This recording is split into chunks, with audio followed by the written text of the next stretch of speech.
The moment I was born, my parents kicked me out of the nest. They even wanted me dead, and in the end, they tossed me into the world's most dangerous monster dungeon to fend for myself. All because my brother and I were a once-in-a-century double yolk egg. I thought being born like that meant I started at the top, but I was wrong. Among dragons, each clutch only raises one son. The weaker hatchling gets eaten, that's just the law of nature. My parents didn't go that far and make a meal out of me, but they did hand me another road to death. They even dressed it up like it was all for my brother's sake. After thinking it over all night, they dumped me straight into a deadly dungeon.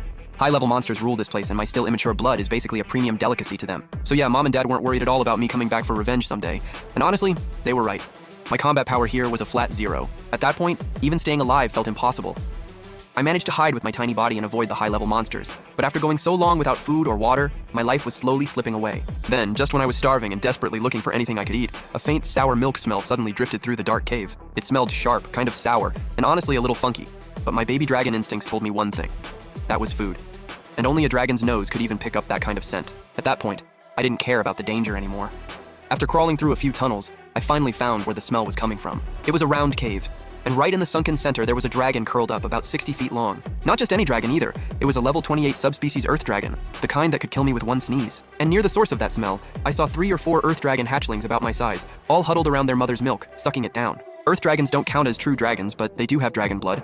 And more importantly, as a hatchling myself, I could drink the milk of this subspecies earth dragon too. Using the shadows, I carefully made my way toward the dragon's lower belly. And when I saw those 4 hatchlings up close, I couldn't help but freeze for a second. Thank God. Maybe because they had only just been born, none of them had opened their eyes yet. So I probably didn't have to worry about getting caught for freeloading. Once I made sure the earth dragon hadn't noticed me, I couldn't fight the hunger anymore. I latched onto the milk and started gulping it down. The sleeping earth dragon instantly got confused. She was probably thinking, which kid is this? Who's sucking this hard? But hey, a baby with a big appetite is a good thing, right? A mother's instincts kept her from interrupting her babies while they ate, so she didn't even open her eyes.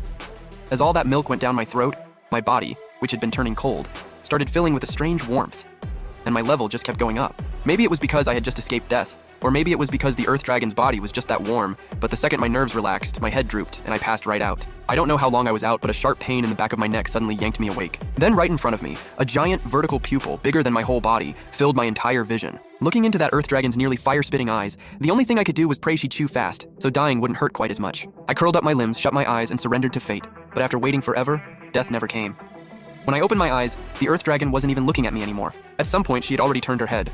The 4 baby earth dragons were nursing, then looking over at me, and suddenly, the look in her eyes got complicated. First it was anger, then it turned into sympathy, and after that, a kind of helpless resignation. In the end, she closed her eyes, let out a sigh, and gently set me back down with the other babies. I was completely stunned. Then I looked again, and the earth dragon was done paying attention to me. She just laid back down and started snoring. The baby earth dragons, who had just opened their eyes, seemed to be welcoming their new brother.